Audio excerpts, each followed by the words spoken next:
តើអ្នកដឹងទេថាលោក Donald Trump មិនគ្រាន់តែជាប្រធានាធិបតីអាមេរិកដ៏មានឥទ្ធិពលនោះទេប៉ុន្តែលោក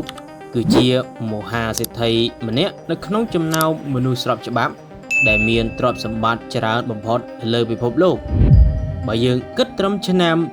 2026នេះតាមទស្សនាវដ្តី Forbes បានប៉ាន់ប្រមាណថាទ្រព្យសម្បត្តិរបស់លោកមានរហូតដល់ចន្លោះ 6.1 ទៅ 6.5 ប៊ីលានដុល្លារប៉ុន្តែតើលោកបានលុយយ៉ាងច្រើនដល់សន្ធឹកសន្ធាប់បែបនេះមកពីណាតើទ្រព្យសម្បត្តិរបស់លោកកើតចេញពីខ្សែស្រឡាយសំណាងឬក៏ជាយុទ្ធសាស្ត្រដ៏ឆ្លាតវៃនៅក្នុងវីដេអូនេះយើងនឹងមកបកស្រាយនិងស្វែងរកពីប្រភពចំណូលនិងប្រវត្តិទ្រព្យសម្បត្តិដ៏ពិតប្រាកដរបស់ Donald Trump ទាំងអស់គ្នានៅគ្រាដំបូងមនុស្សជាច្រើនបានគិតថា Donald Trump គឺបានកើតមកលើគំនរមាសប្រាក់ស្រាប់ប៉ុន្តែវាក៏មិនខុសទាំងស្រុងដែរឪពុករបស់លោកគឺលោក Fred Trump គាត់គឺជាអ្នកអភិវឌ្ឍអចលនទ្រព្យដ៏ជោគជ័យម្នាក់នៅទីក្រុង New York Donald Trump បានទទួលប្រាក់កម្ចីដំបូង$1 លានពីឪពុករបស់លោកដើម្បីចាប់ផ្ដើមអាជីវកម្មប៉ុន្តែចំណុចរបត់ដ៏ធំគឺនៅឆ្នាំ1907ដែលផ្ទុយពីឪពុករបស់លោកដែលបានផ្ដោតលើការសាងសង់ផ្ទះតម្លៃមធ្យមនៅជាយក្រុង Donald Trump គឺមានមហិច្ឆតាធំជាងនេះគឺលោកបានបោះជំហានចូលទៅកណ្ដាលកោះ Manhattan ដែលជាបេះដូងនៃទីក្រុង New York លោកបានបំលែងសន្តាគារចាស់ Commodore ទៅជាសន្តាគារ Grand Hyatt ដ៏ប្រណិតនិងបានសាងសង់អគារ Trump Tower កម្ពស់58ជាន់ដែលคล้ายទៅជានិវត្តរូបនៃភាពមានបាននិងជាទីស្នាក់ការកណ្ដាលនៃអាណាចក្ររបស់លោកដល់សព្វថ្ងៃនេះសម្រាប់អាណាចក្រវាយកូនគោលនិងសន្តាគារប្រណិតបន្ទាប់ពីភាពជោគជ័យនៅលើអគារខ្ពស់លោក Trump បានពង្រីកឥទ្ធិពលរបស់ខ្លួនទៅលើវិស័យកីឡាលំដាប់អភិជននិងរមណីយដ្ឋានលំហែកាយបច្ចុប្បន្នលោក Trump ផ្ទុកទៅដោយទីលានវាយកូនគោលលំដាប់អន្តរជាតិចំនួន14កន្លែងនៅក្នុងប្រទេស4ផ្សេងគ្នារាប់ចាប់តាំងពីសហរដ្ឋអាមេរិកអ៊ីឡង់រហូតទៅដល់ស្កុតឡែន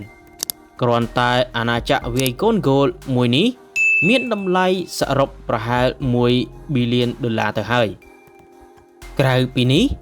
ទ្រព្យសម្បត្តិដ៏លេចធ្លោបំផុតមួយរបស់លោកគឺជាភូមិគ្រឹះនិងរមណីយដ្ឋាន Mar-a-Lago នៅរដ្ឋ Florida វាគឺមានផ្ទៃដីធំធេងណាស់និងត្រូវបានគេវាយតម្លៃថាវាមានតម្លៃជាង$560 លានដែលជាកន្លែងទទួលស្វាគមន៍នៅបុគ្គល VIP ជុំវិញពិភពលោកគ្រប់ព្រួញសម្ងាត់របស់លោកគឺជាកម្មវិធីទូរទស្សន៍និងកេរ្តិ៍ឈ្មោះដ៏ល្បីល្បាញ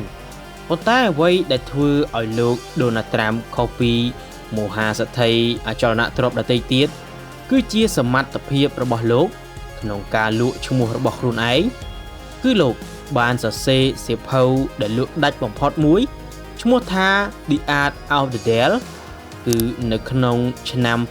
2004លោកបានធ្វើជាពិធីករនិងជាផលិតករក្នុងកម្មវិធីទូរទស្សន៍ដ៏ល្បីល្បាញ The Apprentice កម្មវិធីនេះមិនត្រឹមតែរកចំណូលឲ្យលោកបានរាប់លានដុល្លារប៉ុណ្ណោះទេ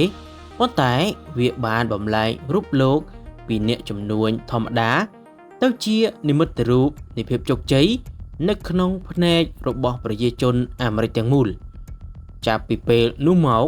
ក្រុមហ៊ុនជាច្រើនសុខចិត្តបង់លុយរាប់លានដុល្លារគ្រាន់តែដើម្បីតែបានឈ្មោះ Trump ដាក់នៅលើអគារឬផលិតផលរបស់ពួកគេឈានមកដល់សម័យ Digital ចូលមកដល់យុគសម័យចុងក្រោយនេះទ្រព្យសម្បត្តិរបស់លោក Trump បានលោតផ្លោះកាន់តែខ្លាំងគឺដោយសារតែបច្ចេកវិទ្យានិងពិភព Digital បន្ទាប់ពីត្រូវបានបិទគណនីពីបណ្ដាញសង្គមធំៗលោកបានបង្កើតបណ្ដាញសង្គមផ្ទាល់ខ្លួនមួយឈ្មោះថា Trust Social ភាគហ៊ុនរបស់ក្រុមហ៊ុនមេ Trump Media និង Technology Group បានក្លាយទៅជាប្រភពចំណូលថ្មីដែលរុញឲ្យតម្លៃខ្លួនរបស់លោកកើនឡើងរាប់ពាន់លានដុល្លារបន្ថែមទៀតមិនត្រឹមតែប៉ុណ្ណោះនៅក្នុងយុទ្ធនាការចុងក្រោយនេះលោកបានងាកមកគាំទ្រលើវិស័យ crypto យ៉ាងខ្លាំងក្លាលោកបានរកចំណូលយ៉ាងច្រើនពីការលក់ NFT ក៏ដូចជាការវិនិយោគលើកាក់ Digital និងគម្រោង crypto ផ្ទាល់ខ្លួន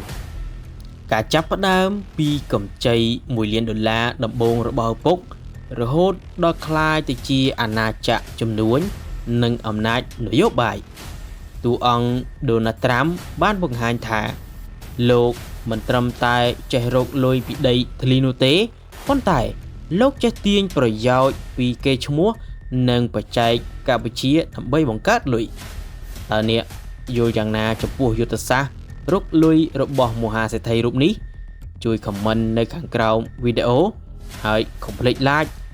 និង subscribe ដើម្បីទទួលបាននូវវីដេអូប្រវត្តិមហាសេដ្ឋីល្បីៗផ្សេងទៀតសូមអរគុណសម្រាប់ការទស្សនាជួបគ្នានៅក្នុងវីដេអូក្រោយ